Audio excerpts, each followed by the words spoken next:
Guten Tag and welcome to your first lesson of German. We today have another student with us. Bosco, are you there? Guten Tag. Guten Tag. Okay, so today we are going to talk about greetings. You already heard one, Guten Tag, which means good day. But let's start with the morning. Okay, so how to say good morning? Good morning is Guten Morgen. Guten Morgen. Good evening, Guten Abend. Guten Abend.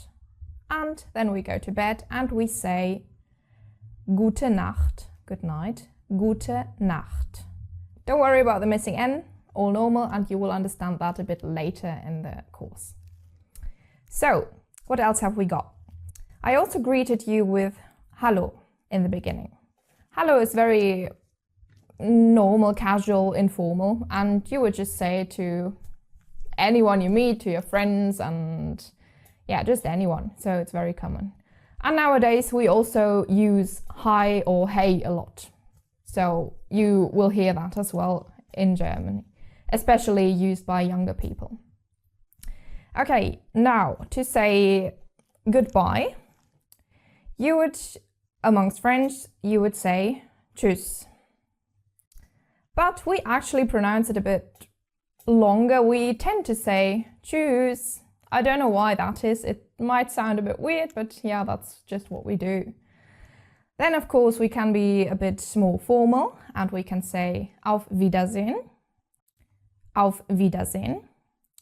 But amongst friends, it's not really used. Or, of course, you can be more precise, like see you tomorrow, see you later. See you tomorrow, for example, would be bis morgen, literally until tomorrow, bis morgen, are very commonly used bis später, until later, so meaning see you later. Okay, those are the main greetings, so you have some basics already. And I would like to cover a second very important thing in this first lesson, and that is how to say yes and no. You will probably have heard ja for yes and nein for no. Ja, nein. In Germany, you might hear many variations of that, very commonly used, like instead of saying yes, you might hear yo or yep. It always depends a bit on the circumstances and on the mood of that person. And for nein, you might as well hear nee or nö. But you can already tell from my tone that it might not always be appropriate. So, especially in a formal situation, just stick with ja and nein and you'll be on the safe side. Then we have a very special third word accompanying ja and nein. It is the word doch.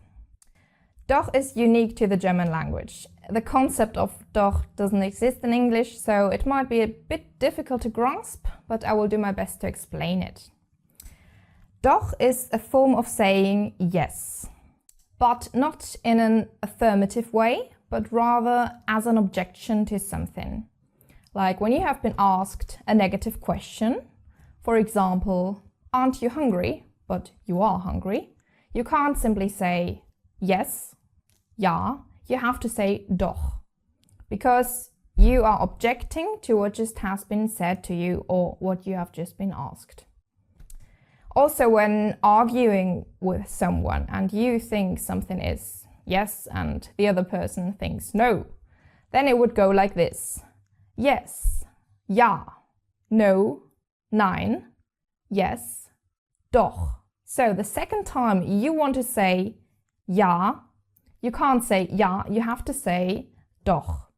So the dialogue would go ja, nein, doch, nein, doch, nein, and so on.